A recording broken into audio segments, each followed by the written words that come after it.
Cardiac arrest heart attack में difference क्या है? कार्डिक अरेस्ट और हार्ट अटैक ये बेसिकली दो मुख्तलिफ चीज़ें। हार्ट की डिजीज किस वजह से होती 50% लोग जिनमें हार्ट अटैक आ रहा है उनकी उम्र 49 से कम। यंगस्टर्स के अंदर स्मोकिंग, ड्रग्स, डिप्रेशन, एंजाइटी। है? कोई ऐसे साइंस होते हैं जिससे पता चल सके कि इस बंदे को अब या आइंदा फ्यूचर में कुछ हार्ट डिजीज होने वाली है? कार्डिक अरेस्ट में सिम्टम नहीं आते, पेशेंट जो है वो बैठा बैठा कोलैप्स करता है। जिस बंदे ने कोविड की वैक्सीन लगवाई है वो देगों के ऑर्डर देते हैं। Covid itself is more dangerous than Covid vaccine. Out of 10,000 सिर्फ एक बंदे में आती है कॉम्प्लिकेशन, और 10,000 में से एक कॉम्प्लिकेशन पैराडोल की गोली से भी आ सकती है। कैसा लाइफस्टाइल जो है आपको हार्ट डिजीज से बचा सकता है? तो बंदा मुसलसल 3 घंटे बैठता है एक जगह पे और वो ये चीज़ बार बार कर रहा है, कई अरसे से कर रहा है, तो समझ लो कि एक रिस्क फैक्टर उसने खुद ऐड कर दिया। जिसको शुगर है उसको हार्ट का प्रॉब्लम लाजमी होगा या वो इस बीमारी से बच सकता है? डायबिटीज से बचना ये बीमारी नहीं है, ये बीमारियों की जड़ है। अस्सलाम वालेकुम जी, मैं हूँ इमरान सनाउल्लाह।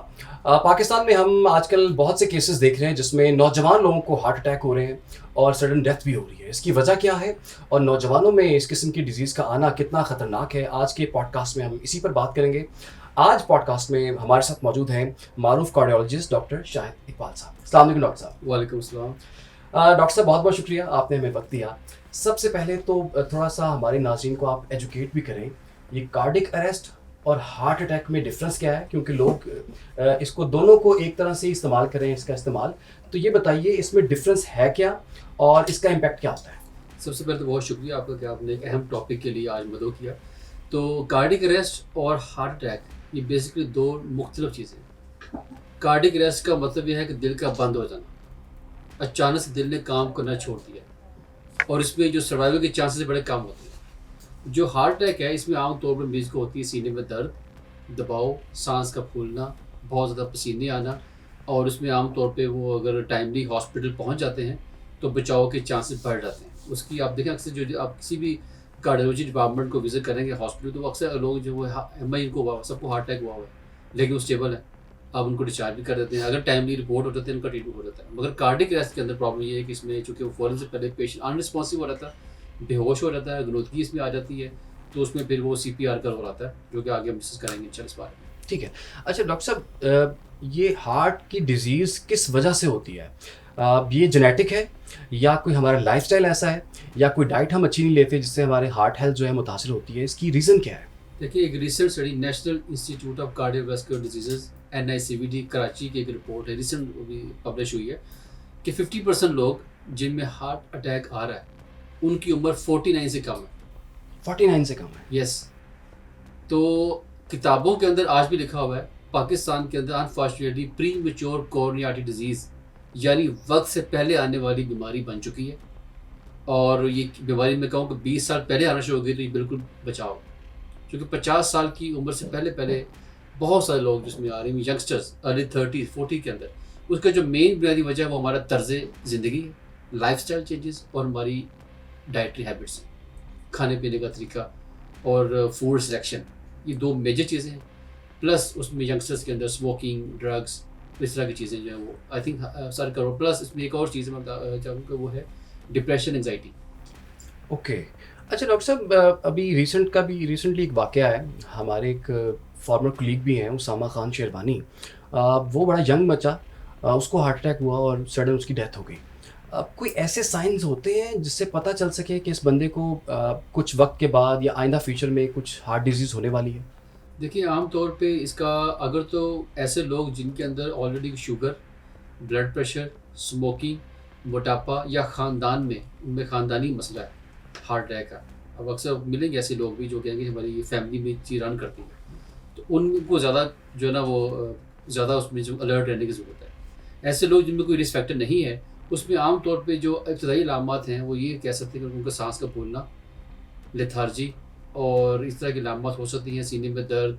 और अक्सर आम लोग ये भी करते हैं कि सीने के दर्द को वो जो है खुद से अज्यूम कर देते हैं कि मैदे की तेज़ाबियत के साथ या पथरी की खिंचाव के साथ किसी कंसल्टेशन के बगैर। तो इस तरह की चीज़ें हो सकती है, लेकिन कोई स्पेसिफिक सिम्टम नहीं होती। जहाँ तक बात कार्डिक अरेस्ट की है, इसमें सिम्टम नहीं आते। सिम्पटम्स नहीं आते? कार्डिक अरेस्ट में सिम्टम नहीं आते, पेशेंट जो है वो बैठा बैठा कोलैप्स कर सकता है। और अगर किसी को कार्डिक अरेस्ट हुआ है तो किसी को कैसे पता चलेगा और उस वक्त उसे क्या करना चाहिए जो इर्द गिर्द लोग बैठे होते हैं? देखिए, फ़ौरन अगर तो इस तरह से अचानक से गिर पड़ता है तो इसका मतलब ये है कि उसका हार्ट दिल बंद हो गया। तो उसमें सबसे पहली चीज़ बोला गया है कि आप उसमें CPR करें, चेस्ट कंप्रेशन दें उसको। और वो CPR का तरीका ये है कि आप उसकी दोनों हाथ में यहाँ रख के उसके छाती के दिमाग में रखें, उसको दबाना शुरू कर दें, 100 से 120 मरतबा एक मिनट के अंदर उसको प्रेस करें। और हर 30 मिनट्स के बाद आप 30 साइकिल्स के बाद कंप्रेशन के बाद आप उसको माउथ टू माउथ ब्रीदिंग करें। और साथ आप जो है वो फ़ौरन से पहले रेस्क्यू को किसी एम्बुलेंस डिपार्टमेंट में कॉल करें, उसको हॉस्पिटल लेके जाएँ। ये होता है out of hospital cardiac arrest. ठीक है। जो इन हॉस्पिटल कार्डियक अरेस्ट होता है उसमें आमतौर पे जो बचने के चांस ज़्यादा होते हैं, क्योंकि वहाँ पे ऑलरेडी वो जो स्टाफ ट्रेंड होता है, इक्विपमेंट अवेलेबल होता है, तो फ़ौरन से पहले वो उसका जो है वो ट्रीटमेंट स्टार्ट हो जाता है। तो सबसे बड़ी वजह यही होती है कार्डियक अरेस्ट की, कि वो जब कार्डियक अरेस्ट के पेशेंट आता है तो वो हॉस्पिटल चूँकि वो डिले आ जाता है ट्रीटमेंट के अंदर, और हमारा जो आसपास लोग हैं वो ट्रेन नहीं होते कि करना क्या है, तो ये बड़ी वजह बनती है इसकी मोर्टेलिटी की। अच्छा डॉक्टर साहब ये भी बताइएगा, ख़वातीन में ये दिल की बीमारियां ज़्यादा हैं या मर्दों में? देखिए उसमें मेनोपॉज का तलक है। ख़वातीन के अंदर आम तौर पे हार्मोन्स का जो बैलेंस है वो ज़्यादा पेचीदा होता है एज़ कम्पेयर टू मेल्स। तो फीमेल्स हैं वो उनमें 10 साल बीमारी बाद में आती है। जो नॉर्मल पैटर्न है वो कुदरती तौर के ऊपर उनको एक प्रोटेक्शन, नेचुरल प्रोटेक्शन है हार्मोन्स की वजह से। बट जो ही मेनोपॉज हो जाता है उसके बाद रिस्क बढ़ जाता है, इक्वल हो जाता है। ठीक है, ख़वातीन में बीमारी ज़रा आती देर से है मगर वो आती कॉम्प्लिकेटेड है, उनमें फिर ज़्यादा जो है ना शिद्दत वाली बीमारी सामने आती है। अच्छा डॉक्टर साहब ये भी बताइए कि अगर किसी को मौरूसी ये बीमारी है, जी। हिस्ट्री है, फैमिली हिस्ट्री है, किसी को हार्ट का प्रॉब्लम है, तो ये तयशुदा बात है कि आगे फैमिली में ये बच्चों में ट्रांसफ़र होगी है? नहीं, उस पर कोई ऐसी जेनेटिक लिंक बहुत कम है। अगर मैं कहूँ कि ओवरऑल परसेंटेज है वो ज़्यादातर इसके फैक्टर्स होते हैं एक्वायर्ड इन्वायरमेंट के फैक्टर्स होते हैं, जो मैं जैसे बात की मैं लाइफस्टाइल और डाइटरी हैबिट्स, ओवरऑल आपका जो है वो तर्ज ज़िंदगी कैसा है। लेकिन बहुत कम परसेंटेज है जो आगे फैमिली में रन करती है। उसमें हार्ट अटैक नहीं, इसमें हार्ट के और प्रॉब्लम्स हैं, जैसे हार्ट दिल की धड़कन का बेकाबू हो जाना, वो सब दिल के पट्टे वीक होना। कुछ लोगों में कुदरती तौर के ऊपर दिल के पट्टे कमज़ोर होते हैं जेनेटिकली। ठीक है, तो ये इस तरह की चीज़ें होती हैं, बिल्कुल बिल्कुल इसका लिंक है, लेकिन बहुत कम पेशेंट के अंदर। अक्सर सुनने में मिलता है, किसी को पता चलता है कि 30 साल बाद पता चल रहा है कि उसके दिल में तो सुराख है, तो उसको पता ही नहीं होता।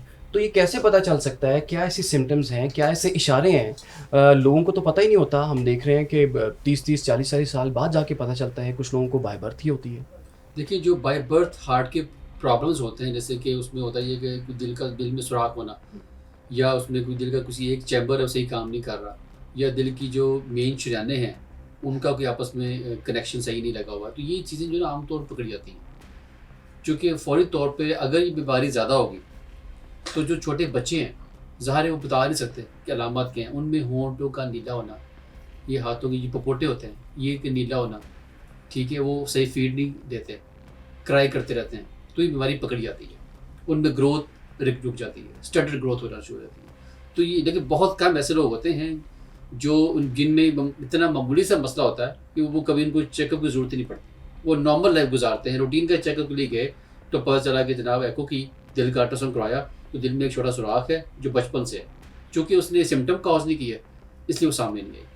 ठीक है। अच्छा डॉक्टर साहब, इसका इलाज कितना महंगा है या कितना सस्ता है? चूँकि बीमारी तो ये देख के नहीं आती कि गरीब को आ रही है या अमीर को आ रही है। बिल्कुल। तो जिसको ये बीमारी हो, एक तो बीमारी और पता लगता है कि इससे जान भी जा सकती है आपकी, इतनी सीरियस बीमारी है।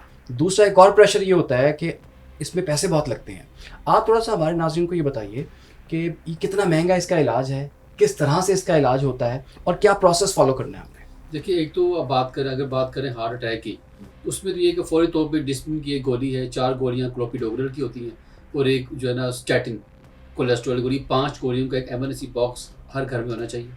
ये 5 गोलियाँ कोई कॉस्टली नहीं है, इससे होगा कि पेशेंट की जान बचने के चांसेस बढ़ जाएंगे। फौरी तौर के ऊपर आप उनको खिलाएं, हॉस्पिटल लेके जाएंगे, अगर टाइमली पेशेंट पहुंच जाता है तो इस वक्त ज़्यादातर गवर्नमेंट सेटअप्स के अंदर ये फ्री हो रहा है सारा कुछ। ओके। ये फ्री हो रहा है, अवेलेबल है, लेकिन अगर प्राइवेट कराएंगे तो उसकी कॉस्ट ज़ाहिर डेफिनेटली ज़्यादा है। वो भी डिपेंड करता है उसकी जो एक्सपर्टीज़ के ऊपर और जो उसकी जिस तरह का वो चीज़ डिवाइस या स्टेंट यूज़ हो रहा है उसी कॉस्ट के ऊपर, तो वो वेरी करता है, इसलिए उसको बताना मुश्किल है। लेकिन ये है कि सरकारी सतह के ऊपर ये चीज़ें अवेलेबल हैं और फ्री ऑफ कॉस्ट हो रही हैं। बस ये है कि पेशेंट टाइमली पहुंच जाए, अगर रिपोर्ट हो जाए वहाँ पे उसका तशखीस हो जाए बीमारी की, तो इलाज ठीक हो जाता है इसका। और प्राइवेटली अगर इलाज करवाते हैं तो ऑन एन एवरेज अगर आप हमें थोड़ा सा बता सकें कि इस रेंज के अंदर ये खर्चा आ सकता असल में है? ये रेंज वेरी करती है, हॉस्पिटल टू हॉस्पिटल वेरी करती है, प्लस वो जो अब गैजेट्स इस्तेमाल होते हैं, सामान इस्तेमाल होता है, क्योंकि ज़्यादातर जो इसमें प्रोसीजर के अंदर सामान होता है वो इम्पोर्टेड होता है, ओके, तो उसकी कॉस्ट जो है वेरी करती है। ठीक है, अगर आप एक 2-2.5 लाख में एक जगह स्टैंड पड़ रहा है, कहीं पे वो 4 लाख में पड़ रहा है। ठीक है, तो it all depends on the expertise and the equipment used, तो इस तरह से वेरिएबल है। लेकिन ऑब्वियसली हमारे ज़्यादातर आवाम उसको अफोर्ड नहीं कर पाती, तो उनके लिए होता है कि वो सरकारी हॉस्पिटल में फौरी तौर पे जाएँ, सिर्फ ये कि टाइमली पहुँच जाएँ। इसमें टाइम इज़ मसल, जितना जल्दी पेशेंट हॉस्पिटल में रिपोर्ट हो जाएगा उसके बचने के चांसेस बढ़ जाएँ। अच्छा डॉक्टर साहब ये बताइएगा, एक पेशेंट को हार्ट अटैक हुआ है, जी। उसके पास कितना टाइम है? देखिए, टाइम डिपेंड करता है, जितना जल्दी वो अर्ली हॉस्पिटल में प्रेजेंट कर जाएगा उतना बेहतर है। विदिन 90 मिनट उसको स्टेंट डाल देना चाहिए। जितना टाइम कम होगा उतना उसके सक्सेसफुल चांसेस जो है ना बढ़ जाएंगे, उसके बचने के भी और प्रोसीजर के भी चांसेस बढ़ते जाएंगे। जितना टाइम कम होता जाएगा उतना ही वो उसके जो है वो दिल के पट्टे वीक हो जाते हैं, पेशेंट हार्ट फेलियर में चला जाता है, जो ओवरऑल प्रोसीजर की कॉम्प्लिकेशंस हैं बढ़ती जाती हैं, तो वो चीज़ें वर्स होती जाती हैं। इसलिए इसमें कहते हैं कि टाइम इज़ मसल, जितना आप ज़्यादा उसमें डिले करेंगे दिल के पट्टे जो समझ लीजिए वो ज़ाया हो जाएंगे। राइट। अच्छा एक आजकल बड़ा सुनने में आ रहा है ये चीज़ कि जिस बंदे ने कोविड की वैक्सीन लगवाई है जी, वो देगों के ऑर्डर दे दे, क्या ये बात दुरुस्त है? देखिए सोशल मीडिया पे काफ़ी ज़्यादा इस पर डिबेट हो चुकी है, मगर अभी देखें जो इस चीज़ का दावा कर रहे हैं वो उनकी खुद क्रेडिबिलिटी क्या है, क्या कोई साइंटिफिक एविडेंस है उनके पास? आज की जो मेडिसिन है ये एविडेंस बेस्ड मेडिसिन, ये एविडेंस पे चलती है। किसी के पास कोई अगर सबूत ऐसी चीज़ का लाए, देखिए जहाँ तक बात कोविड वैक्सीन की है, Covid itself is more dangerous than Covid vaccine. Out of 10,000 सिर्फ एक बंदे में आती है कॉम्प्लिकेशन, 10,000 में से किसी एक को कॉम्प्लिकेशन आएगी, और 10,000 में से एक कॉम्प्लिकेशन पैराडोल की गोली से भी आ सकती है। तो इस चीज़ का कोई साइंटिफिक एविडेंस नहीं है, कोई इसकी बेसिस नहीं है, तो ये समझ लें कि बेसलेस एक चीज़ है। और उसमें 10 से 15% चांस होता है कि कुछ लोगों में, बहुत कम, और वो भी कुछ खास स्ट्रेन थे। वैक्सीन की बात करूँ तो कुछ ऐसी वैक्सीन थी जिनमें खून का लोथड़े बनना, खून का ज़्यादा जमने के चांसेस ज़्यादा थे, उनमें खून गाढ़ापन होने के चांस ज़्यादा, जिनमें ज़्यादा हार्ट अटैक केसेस रिपोर्ट हुए। तो वो ये इसकी बहुत कम परसेंटेज, ओवरऑल कोई इसका एविडेंस अभी तक नहीं है। ठीक है। अच्छा डॉक्टर साहब ये बताइएगा कि 10 साल पहले की जो टेक्नोलॉजी हमारे पास पाकिस्तान के अंदर मौजूद थी और आज 10 साल के बाद कितनी एडवांस टेक्नोलॉजी आ गई है। किसी को हार्ट का प्रॉब्लम होता है, ओपन हार्ट सर्जरी है या स्टेंट डलते हैं या दीगर ट्रीटमेंट होता है, तो अगर कंपैरिजन किया जाए तो आज हम टेक्नोलॉजी के पॉइंट ऑफ व्यू से कहाँ खड़े हैं? देखिए, as far as the cardiology की बात करूँ मैं, तो पाकिस्तान की जो टेक्नोलॉजी है वो दुनिया की तरक्की याफ्ता किसी भी मुल्क से आप कंपेयर कर सकते हैं। हमारी जो एक्सपर्टीज़ है, जो टेक्नोलॉजी है, जो इनोवेशन है, वो उसी लेवल की है जो किसी दूसरी मुल्क के अंदर। ये सिर्फ मैं इस वक्त कार्डियोलॉजी की बात कर रहा हूँ, अल्हम्दुलिल्लाह हर तरह के पेचीदा से पेचीदा केसेस यहाँ पे हो रहे हैं हमारे मुल्क में, और हर तरह की एक्सपर्टीज़ यहाँ अवेलेबल है। इसमें इनोवेशन है, ये समझ लें कि ये लेटेस्ट अप टू डेटेड है, दुनिया में जो कुछ हो रहा है वो यहाँ भी हो रहा है। और यहाँ पर सर्जरीज का सक्सेस रेट क्या है? सक्सेस रेट उसका जो डॉक्यूमेंटेड है बुक्स के मुताबिक, अगर उसके सक्सेस रेट 80% तो 80% ही है। हाँ, इसमें और बहुत सारे फैक्टर्स होते हैं। हम बात कर रहे हैं उसकी इक्विपमेंट की, एक्सपर्टीज़ की, और ओवरऑल जो उसकी अवेलेबिलिटी चीज़ों की, तो वो चीज़ें हैं बिल्कुल यहाँ पे। हाँ, अगर कोई कैसी उसकी पोस्ट ऑफ कोई पेचीदगी आ जाती है तो वो तो एक जेन्युइन चीज़ है, वो कहीं भी आ सकती है। आप अमेरिका में भी किसी चीज़ को कराएंगे सर्जरी, तो सर्जरी के बाद जो कॉम्प्लिकेशन का रिस्क हमेशा रहेगा। अगर वहाँ पे सपोज अब वो 10% है तो यहाँ भी 10 उसके कंपेरेबल होगा, ये नहीं है कि बहुत ज़्यादा फ़र्क होगा। एक पेशेंट आपके पास आया है जी, और आपने उसको बताना है, क्योंकि आपका काम बड़ा मुश्किल है, आप उसे बताना चाह रहे हैं क्योंकि हार्ट का सत्यानाश हुआ है फॉर जी। एग्जांपल उसके, खुदा ना खास्ता, और आपको तो डेली बेसिस पे उससे बताना है बिल्कुल। कि पेशेंट आएगा कि यार तुम्हें तो हार्ट अटैक बड़ा सीवियर आ गया है, या तुम्हारा हार्ट जो है इतने % चल रहा है। ये कितना मुश्किल मरला होता है किसी पेशेंट को ये चीज़ या ये इन्फॉर्मेशन बताना, और उसके बाद उसका रिएक्शन क्या होता है? देखिए, ये एक हार्ट अटैक का लफ्ज़, मरीज़ आ कहते हैं जी, हम उनको बताते हैं कि पेशेंट के अटेंडेंट्स को, जी आपके मरीज़ को हार्ट अटैक आया है। वो कहते हैं कि जो कोई परेशानी वाली बात तो नहीं। अब आप मुझे ये बताएं, हार्ट अटैक का लफ्ज़ जब बताते हैं फिर वो पूछते हैं कि परेशानी वाली बात तो नहीं। भाई हार्ट अटैक परेशानी वाली बात ही है, ये एक एमरजेंसी है। इसमें समझ लो कि 5-10% लोगों में मौत का वाक़या होना ये नॉर्मल चीज़ है, अगर वो प्रॉपर्ली उसका ट्रीटमेंट नहीं होता। ठीक है, लिहाजा मुश्किल होता है उनको कन्विंस करना, बताना, फिर हमें बताना पड़ता है कि इसी के ये प्रॉब्लम आई है, दिल का अल्ट्रासाउंड किया हमने, उसमें ये प्रॉब्लम आई है, एंजियोग्राफी की, ये शरीयान की ब्लॉकेज है, ये यहाँ ब्लॉकेज है दिल की, अगर ये 3 शरीयानें बंद हैं तो यहाँ बाईपास के अलावा कोई ऑप्शन नहीं है हमारे पास, हम स्टेंट नहीं डाल सकते। तो ये तमाम चीज़ों में, लेकिन अच्छी बात यह है कि हम उसको हर स्टेज, हर स्टेप के ऊपर पेशेंट को, उसके अटेंडेंट्स को ऑन बोर्ड रखते हैं। उनको हर स्टेप पे बताया जाता है कि भाई ये चीज़ होगी, ये प्रॉब्लम आ गई, ये ऑप्शन है हमारे पास। तो ज़्यादातर लोग तो इस चीज़ को समझ जाते हैं, बहुत कम ऐसी परसेंटेज भी है जो चीज़ उसको समझने की डिनाइल में होती है, वो समझना चाहते नहीं है। ठीक है, लेकिन ये कि ज़्यादातर लोग इसको अंडरस्टैंड कर जाते हैं अपनी बीमारी को, और उसको सीरियस लेते हैं, और वो जो सीरियस लेते हैं उनका इलाज भी ठीक हो रहता है, और बाद में समझ लो दे जस्ट बिकम क्लाइंट्स। हम कुछ ऐसी बात कर रहे होते हैं जो कि वो सारा को टाइम भी हो गया, चीज़ें मैनेज हो गई, तो वो अलग शुक्र है वो सही इलाज गुजारते हैं। अच्छा डॉक्टर साहब ये भी बताइएगा कि जो एक इमोशनल हार्ट ब्रेक होता है और एक फिजिकल हार्ट अटैक होता है, इन दोनों में क्या डिफरेंस है और एक दूसरे का क्या रिलेशनशिप है आपस में? देखिए, एक टर्म होती है टाकोसोवो सिंड्रोम, जिसमें हार्ट फैल जाता है। कोई भी ऐसी खबर मिले, वो कहते हैं कि वो कोई ऐसी फलां ने फलां खबर सुनी तो वो बर्दाश्त नहीं कर सका और दुनिया से चल बसा। ठीक है, ये जो इमोशनल कनेक्शन है हार्ट का, ये बड़ा स्ट्रॉन्ग है। अगर इमोशनल इंसान बहुत ज़्यादा गमज़दा है तो भी दिल पे असर आता है, और अगर बहुत खुश है तो भी इसका, जैसे कहते हैं हैप्पी हार्ट सिंड्रोम। अच्छा, हैप्पी हार्ट सिंड्रोम ये है कि जब आप खुश होंगे तो फिर अच्छी पॉजिटिव चीज़ निकलेंगी, आपका दिल अच्छा काम करेगा, ये नेचुरल चीज़ है। तो बेसिकली हार्ट की और ज़ुबान तो है नहीं, हार्ट अब एक्सप्रेस कैसे करेगा? तो इमोशन का डायरेक्ट कनेक्शन इसके साथ है। तो इसलिए जो लोग ज़्यादा डिप्रेस रहते हैं, उनमें एंग्जाइटी का एलिमेंट ज़्यादा होता है, उनमें हार्ट अटैक की शरह ज़्यादा है। और जो फॉर एग्जांपल किसी को हार्ट का प्रॉब्लम है, जी, तो अक्सर घर वाले कहते हैं कि यार इस बंदे के सामने ये बात नहीं करनी क्योंकि इसे हार्ट का प्रॉब्लम है। क्या वाकई कोई ऐसी दुख और तकलीफ वाली कोई खबर हो, ऐसे पेशेंट को ना दी जाए? देखिए, एक होती है पर्सनालिटी टाइप, कुछ लोग होते हैं टाइप ए पर्सनालिटी वाले लोग होते हैं, वो कहते हैं यार ये कमज़ोर दिल हज़रात, वो बाय नेचर बड़े हसास होते हैं, सेंसिटिव होते हैं, वो किसी ऐसी खबर को वाकई वो जो बहुत ज़्यादा सीरियस ले लेते हैं और बहुत ज़्यादा गमगीन हो जाते हैं। तो ऐसे लोगों में इसकी शरह भी ज़्यादा होती है, और उनके सामने कोई ऐसी बात की जाए तो भी उनके दिल पे असर आता है। तो कुछ लोग होते हैं वो थोड़ा सा ज़िद्दी किस्म के होते हैं, वो कहते हैं बस ठीक है लेट इट, वो बहुत समझ ईजी गोइंग होते हैं, वो चिल रखते हैं ज़िंदगी के अंदर कि ठीक है यार कोई बात नहीं, देखा जाएगा। वो थोड़ा सा रियलिस्टिक होते हैं, वो कहते हैं कि let be with the flow, जो होगा देखा जाएगा। तो वो थोड़ी सी ईजी माइंड, ऐसे लोगों में दिल के चांसेस भी कम होते हैं, उनके हार्ट की प्रॉब्लम कम आती है, इसलिए कहते हैं कि खुश रहना चाहिए, ये खुशी बहुत ज़रूरी है। तो जिसको हार्ट का प्रॉब्लम है, कुछ ऐसे फैमिली वाले लोग होते हैं वो ये कहते हैं कि यार इसको हार्ट का प्रॉब्लम है, इसको नहीं बताना क्योंकि इसको हार्ट का प्रॉब्लम है, अगर ये बता देंगे तो ये और इस पे बुरा असर पड़ेगा। तो किसी को बताए बगैर उसका हार्ट का जो इलाज है वो हो सकता है? देखिए, हार्ट अटैक, देखिए पेशेंट की इन्वॉल्वमेंट ज़रूरी है, पेशेंट को बताना पड़ेगा।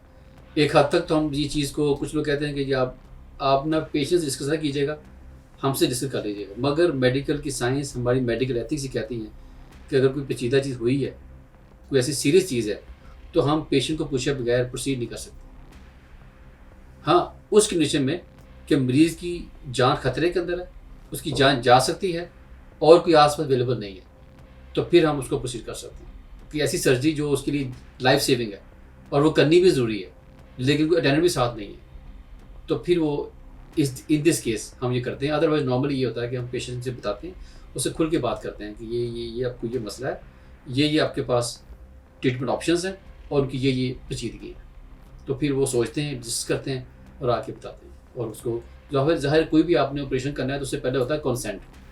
वो कंसेंट जब तक साइन नहीं होगा, डॉक्टर प्रोसीड नहीं करेगा। अगर आपके पास कोई ऐसा पेशेंट आया जिसकी हालत बहुत बिगड़ी हुई है और आपको नज़र आ रहा है कि ये पेशेंट ने नहीं बचना, तब कितना मुश्किल मरहला होता है आपके लिए भी कि किस तरह से आप कम्युनिकेट करते हैं उन्हें? वैसे देखिए, वो फिर हम इनको साइंटिफिकली एविडेंस के साथ बताना पड़ती है चीज़ कि भाई इतने % लोगों में अगर ये चीज़ टाइमली ना की गई तो उनमें पेचीदगी बढ़ जाती है।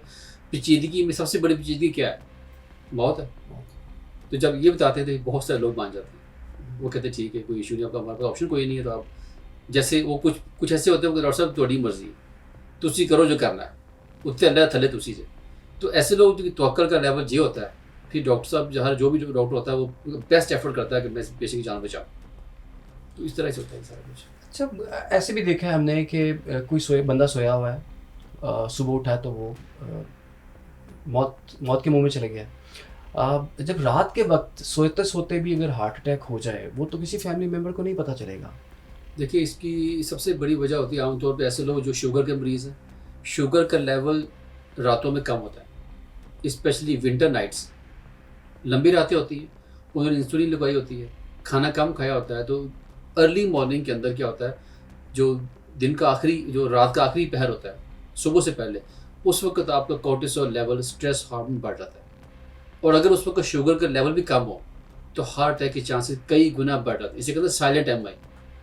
डायबिटीज़ कहते हैं साइलेंट किलर है, वो इसलिए कहते हैं कि वो रात के किसी पहर शुगर का लेवल डाउन हुआ, स्ट्रेस हार्मोन रिलीज हुआ और दिल पे असर हुआ और हार्ट अटैक हुआ और उनकी जान चली गई। ठीक है। दूसरी वजह होती है कि ये ख़ानदानी मसला भी हो सकता है। ब्रूसली एक फिटनेस फ्रीक, 42 साल की उम्र में इसकी मौत वाक़ होती है, रात को सोते सुबह उठता ही नहीं है।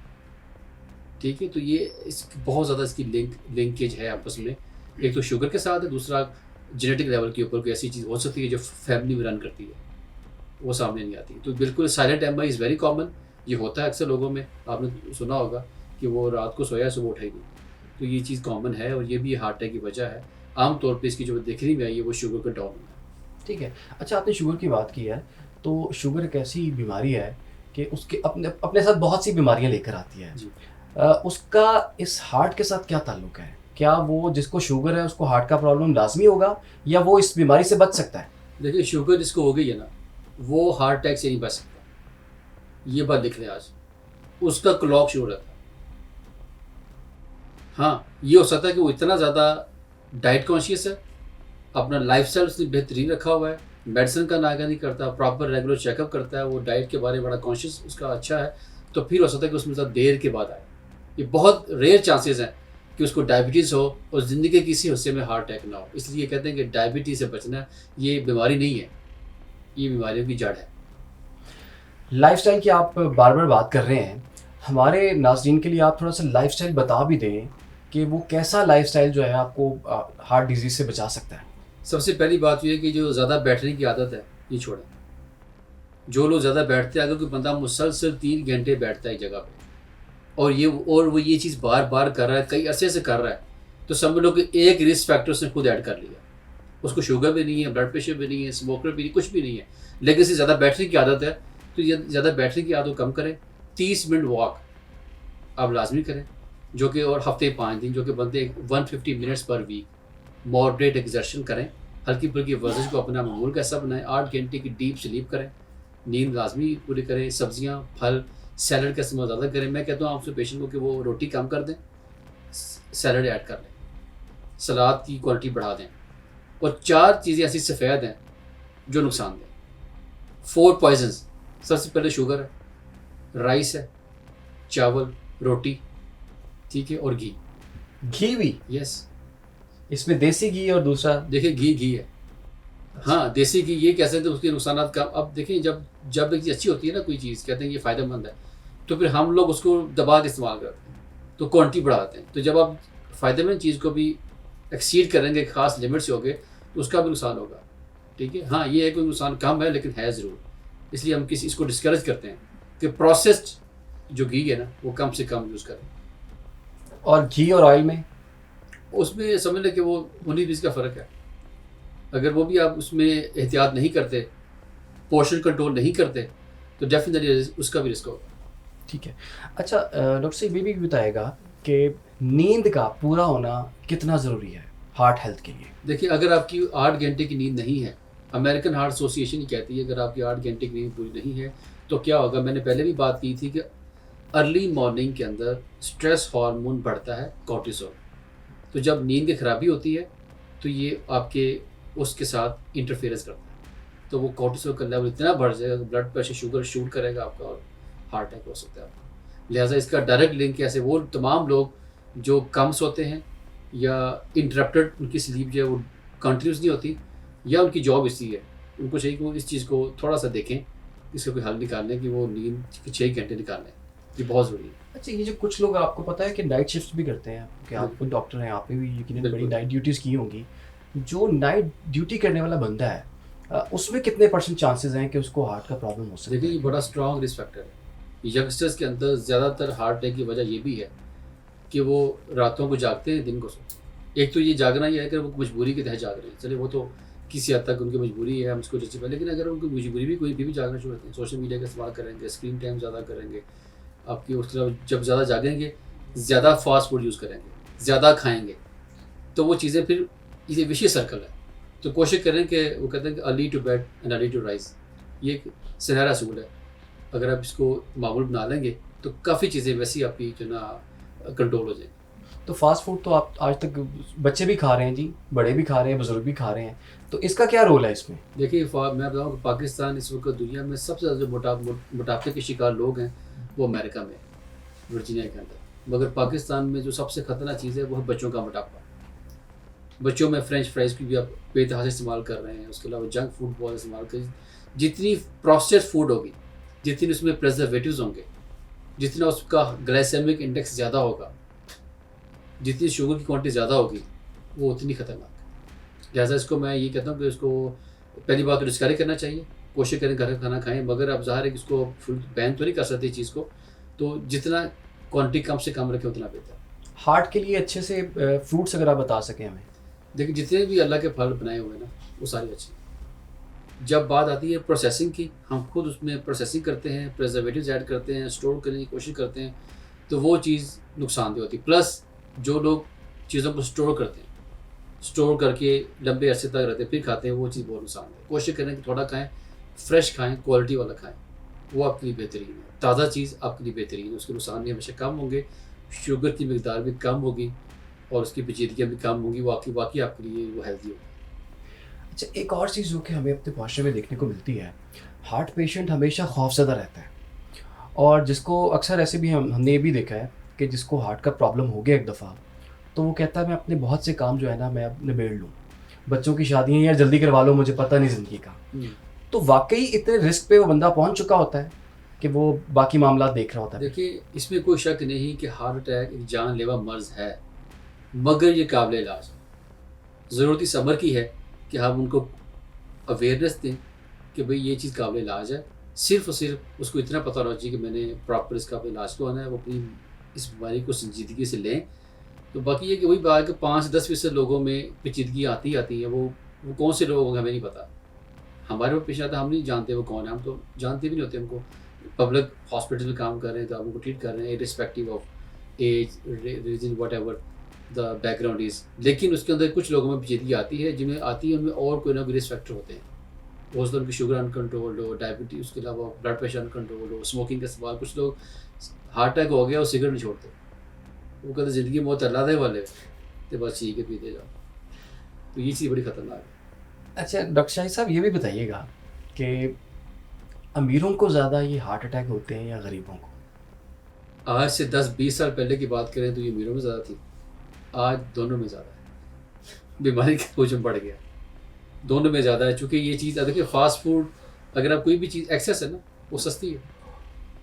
वैसे खाना के आप खाएँगे तो महँगा है। इतनी ज़्यादा इसके अंदर मशरूम्स की तरह ये डेवलप हो गया हमारे ये फूड चेन्स, कि वो हर की पहुँच में है, ज़्यादातर लोगों की पहुँच में है। तो वो सब लोग इससे इक्वल इफ़ेक्ट होते हैं और वो ज़्यादा लोग इसको खा रहे हैं। एक कोई ऐसा टेस्ट हमें बताएं आप, जो एक टेस्ट करवाने के बाद एक शख्स को पता चल जाए कि उसकी हार्ट की हेल्थ कितनी है इस वक्त? देखिए, उस पे आम तौर पे तो ईसीजी होती है, दिल का टेस्ट। वो ईसीजी का मतलब अगर आप करवा लें, अगर आपको हल्की-फुल्की दर्द यहाँ पे है, ये सांस फूल रहा है, तो आप ईसीजी करवा के कार्डियोलॉजिस्ट से रब्ता कर लें, वो आपको ज़रा उस बारे में गाइड कर देंगे। प्लस एक इको का टेस्ट होता है, जिसे कि दिल का अल्ट्रासाउंड, उस पे दिल का ओवरऑल फंक्शन हम देख लेते हैं। प्लस ये कि ब्लड टेस्ट होता है सीआरपी। देखिए, ज़िंदगी तवाज़ुन का नाम है। कोई भी बीमारी उस वक़्त होती है जब तवाज़ुन बिगड़ता है, और तवाज़ुन का बिगड़ना स्टार्ट होता है सोज़श से। सोज़श जिसे कहते हैं इन्फ्लेमेशन। इन्फ्लेमेशन को जांचने के लिए ब्लड टेस्ट है सीआरपी, एक सिंपल टेस्ट है, आप कहीं से भी करवा लें, उससे आपको पता चलेगा कि इस बॉडी के अंदर इन्फ्लेमेशन होने के चांसेस किस हद तक ज़्यादा हैं और कितने % चांसेस हैं, और ये कितना ज़्यादा इसमें रिस्क है कार्डिक अरेस्ट का या कार्डिक हार्ट अटैक। तो वो आ जाता है इसके ऊपर। जैसे सिंपल टेस्ट आप करवा लें, ईसीजी एको के बाद सीआरपी लेवल करवा लें, आपको आइडिया हो जाता है। यानी कि इस टेस्ट से ये पता चल जाएगा कि आने वाले दिनों में कोई हार्ट प्रॉब्लम हो सकता है या नहीं हो सकता। देखिए, अगर उसका लेवल नॉर्मल है, दैट मीन्स कि जो सोजश का अमल है वो स्लो है, वो अभी खतरे की हद तक नहीं गया। अगर उसका लेवल बढ़ा हुआ है तो डेफिनेटली उसमें फिर वो इसको एग्जैक्ट बताना बड़ा नामुमकिन सी बात है कि कितने अरसे बाद होगा, लेकिन आपको आइडिया हो जाएगा कि अब नाउ ही या she is at the risk of having heart problem, may be in future. ये आइडिया रहता है आपको। अक्सर मजाक में भी कहा जाता है कि जिस बंदे का कोई हार्ट का ट्रीटमेंट हुआ हो तो वो कहते हैं कि ऐदा तो दिल नवा हो गया है, बिल्कुल, तो इसको कोई परेशानी की ज़रूरत नहीं है। तो ट्रीटमेंट के बाद हार्ट की हेल्थ जो है वो कितनी होती है? अगर वो मसला जो है जिसकी वजह से सर्जरी की गई है या ट्रीटमेंट किया गया है या जो आर्टरीज बंद थी उसकी उसे खोल दिया गया है, तो अब वो बिल्कुल नॉर्मल बंदे की तरह ज़िंदगी गुजार सकता है या कुछ एहतियाती तदाबीर फिर भी हैं? देखिए, एक दफ़ा जो हार्ट अटैक आ जाता है तो दवाइयाँ उसकी खुराक का हिस्सा हैं। ये बात याद रखिएगा, दवाई नहीं छोड़नी। बाईपास हो, स्टेंट डालें, सारा कुछ हो जाएगा। अगर वो दवाई छोड़ेगा तो दोबारा प्रॉब्लम आ जाएगी। इसलिए ये जो एहतियात है, ये पहले वो कहते हैं कि एहतियात इलाज से बेहतर है। तो एहतियात की हद तक चीज़ था। अब चूँकि इलाज हो चुका है, चाहे कोई भी ऑपरेशन हुआ है, उसके बाद दवाई लाजमी खानी है, एहतियात लाजमी करनी है। अदरवाइज़ उनमें रिस्क डबल हो जाता है दोबारा प्रॉब्लम आने का। चूँकि बॉडी एक दफ़ा गुजर गई इस प्रोसेस के अंदर, दोबारा वो बेहतरी करेगा, दोबारा वो चीज़ आएगी। लिहाजा इसमें एहतियात नहीं छूटती, दवाई नहीं छूटती। बड़े लोग ये कहते हैं कि जी 2 दफ़ा अटैक हो गया, 3 दफ़ा हो गया, या कुछ लोग कहते हैं 7-7 स्टेंट पड़े हुए हैं हमें। तो ये बताइए कि ये बार-बार हार्ट अटैक होना है, इसकी क्या वजह है? क्योंकि एक स्टेंट तो पड़ गया, दूसरा पड़ गया, 6 पड़ गए, 7 पड़ गए। कुछ ऐसे लोग भी हैं जिनको इतनी ज़्यादा ओपन हार्ट सर्जरी हो गई, उसके बावजूद हार्ट अटैक आना है, इसकी क्या वजह है? देखिए, उनमें वही एक तो ये कि वो मे बी कंप्लायंस ना हो, अपनी मेडिसिन को लेके संजीदगी से वो मेडिसिन यूज़ ना कर रहे हों। दूसरा, शुगर कंट्रोल ना हो, ब्लड प्रेशर कंट्रोल ना हो, गुर्दों का मसाइल हो, स्मोकिंग पेशेंट नहीं छोड़ता हो, बैठने की आदत हो, वॉक नहीं करता, खाने में बेहतियाती करता है। तो ये वही कॉमन चीज़ें हैं जो कि सबको पता है। अगर वो इस बारे में अपने साथ कमिटेड नहीं है, अपनी लाइफ के साथ हेल्थ को लेके वो प्रायोरिटाइज नहीं करता, तो डेफिनेटली उसमें हार्ट अटैक की शरह बहुत ज़्यादा होती है पहले से। इसलिए कहते हैं कि जब एक दफ़ा कोशिश करें कि आए ना, आप अपनी तरफ से कोशिश करें, क्योंकि आपके हाथ में आपकी सेहत है। हम वही है जो हम खाते हैं। तो इसका फैसला आपने खुद को प्रायोरिटाइज करना है कि मैंने क्या खाना है, और पोर्शन कंट्रोल भी कर रहे हैं। ये पोर्शन कंट्रोल ही हम करते हैं। अगर चीज़ अच्छी है तो फिर हम दबा खाते हैं, ठीक है। तो पोर्शन कंट्रोल करके, चीज़ों को प्रायोरिटाइज करके आप मेना रवि के साथ सब कुछ खा सकते हैं, मगर अपनी सेहत का ख्याल रखते हुए नींद और फिजिकल एक्टिविटी लाजमी करें। ये बड़ी ज़रूरी है। अगर ख़वातीन की बात की जाए, अगर किसी खातून ने कंसीव करना है, उसके लिए एफ़र्ट कर रहे हैं वो लोग, तो अगर हार्ट का प्रॉब्लम है तो करना चाहिए उन्हें? देखिए, उस कुछ ऐसी कंडीशंस हैं जो बड़ी समझ लें कि उनमें अगर तो मसला पैदाइशी था खातून को, जिसे कहते हैं कंजेनिटल हार्ट डिजीज़, और वो बीमारी का इलाज नहीं कराया उन्होंने, वो बीमारी फैल चुकी है, बढ़ चुकी है, तो फिर हम उसको आमतौर पे तो मना करते हैं। उसको कहते हैं अगेंस्ट द कंसेप्शन, हम उसको ये कहते हैं कि जी आप हम की तरफ ना जाएं। मगर अगर हो गया है तो फिर उसके लिए हार्ट टीम अप्रोच होती है कि उसमें गायनेकोलॉजिस्ट, कार्डियोलॉजिस्ट, एनेस्थीसिया स्पेशलिस्ट और कार्डियक सर्जन, ये सब लोग ऑन बोर्ड होते हैं। तो मल्टी डिसिप्लिनरी टीम के तहत उसका इलाज हो सकता है। उसमें बहुत ज़्यादा प्रिकॉशन करनी पड़ती है। खुदा न खासा हो सकता है कि ड्यूरिंग ये जो आपका डिलीवरी का अमल है, इसके दौरान पेचीदगी हो जाए बच्चे को, माँ की सेहत को, तो फिर उसमें सब लोग अवेलेबल होते हैं, वो फौरी तौर पर इस चीज़ को टेकअप करते हैं। और लड़का हो या लड़की, किसी को भी हार्ट का प्रॉब्लम है अगर, तो मियाँ बीवी का अज़दवाजी ताल्लुक़ हार्ट प्रॉब्लम के साथ ये मुमकिन है? क्या वो अज़दवाजी ताल्लुक़ कायम रख सकते हैं? देखिए, ऐसे वो लोग जिनके दिल के पट्टे कमज़ोर होते हैं, मैं इमोशनल कमज़ोरी की बात नहीं कर रहा, दिल के पट्टे वाकई कमज़ोर हैं। दिल के पट्टे कमज़ोर हैं तो वो कुछ ऐसी मेडिसिन खा रहे होते हैं जो ब्लड प्रेशर लो कर सकती है। तो उनके अंदर इतदाल के साथ वो कर सकते हैं, अपने रिलेशन को मेंटेन रख सकते हैं। ममानत नहीं है, एहतियात है। एक रिसर्च में देख रहा था जिसमें ये था कि अगर वीक में 2 दफ़ा अज़दवाजी ताल्लुक़ कायम किया जाए तो हार्ट अटैक के चांसेस काफ़ी % कम हो जाते हैं। क्या ये बात दुरुस्त है? देखिए, इसका जो एक नेचुरल अमल है ना, कुदरती अमल के साथ अगर ये चीज़ करें, इतदाल के साथ कर सकते हैं तो कोई वो नहीं है। लेकिन ज़ाहिर है, जो अगर आप इस्लामी उसूलों के मुताबिक ज़िंदगी गुजारेंगे, ये जो सुनहरी असूल हैं सेहत के, तो ये चीज़ डेफिनेटली वो कम है। इसमें कोई शक नहीं कि रिस्क कम होता है। ये वो चीज़ें अगेंस्ट, जब हम अगेंस्ट नेचर जाते हैं चीज़ों को, तो वहाँ खराबियाँ पैदा होती हैं। मैंने शुरू में बात की कि तवाज़न, ये तवाज़न जो है ज़िंदगी का पहला असूल है। इसी से आप जो है वो बैलेंस ज़िंदगी भी गुजार सकते हैं और अपनी सेहत को बरकरार रख सकते हैं। क्लाइमेट चेंज का हार्ट डिजीज़ के साथ क्या लिंक है? क्योंकि हम जैसे ही क्लाइमेट थोड़ा चेंज होता है तो हार्ट के जो पेशेंट होते हैं वो ज़्यादा इफ़ेक्ट हो जाते हैं इससे। बिल्कुल क्लाइमेट चेंज का बिल्कुल फैक्ट है इसके ऊपर। ऐसे वो लोग जिनको दिल का दायमी मसला है, उनके दिल के पट्टे कमज़ोर हैं ऑलरेडी, उनमें सांस फूलने की बीमारी भी है। तो जब भी ये ह्यूमिडिटी होती है, बरसात का मौसम होता है, तो उनमें जो है वो फ्लूइड इंटेक, वो पानी का इस्तेमाल बढ़ा देते हैं। जब पानी का इस्तेमाल बढ़ेगा तो उनमें सांस फूलने की शरह बढ़ जाती है, उनके अंदर ये बीमारी वर्स हो सकती है। इसका डायरेक्ट इसके साथ लिंक है।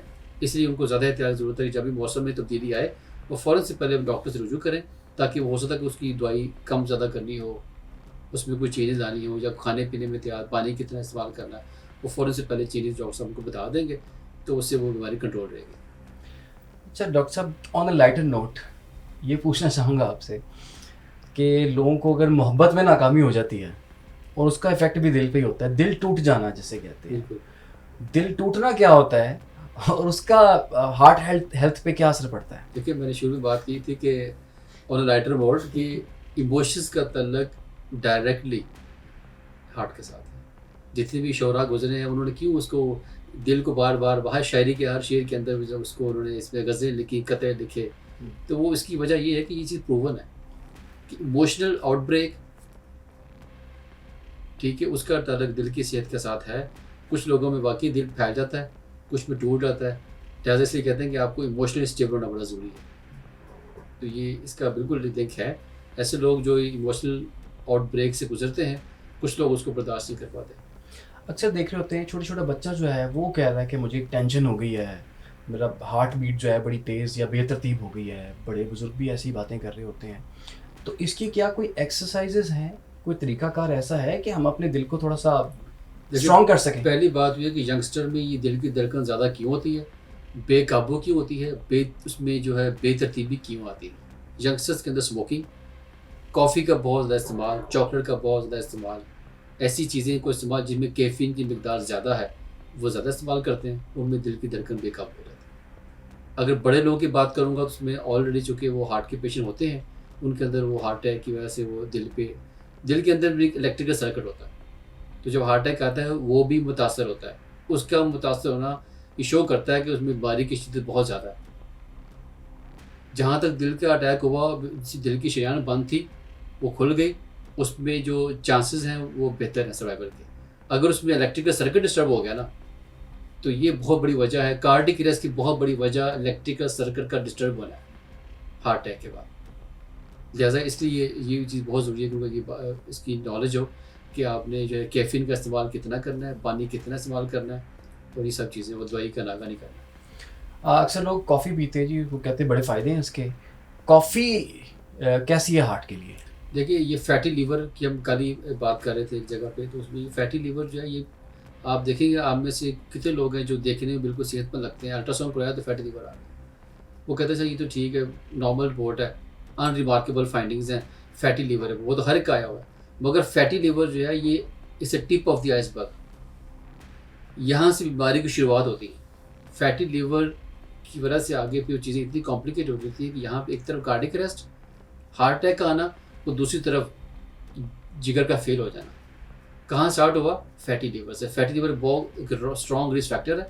इसके वजह ये कि इसकी वजह ये भी होती है कि आपके जिस्म के अंदर कोलेस्ट्रॉल की मिकदार ज़्यादा है और आपके अंदर इन्फ्लामेशन होने के चांसेस ज़्यादा हैं, जिसमें कहते हैं सोजिश का आना।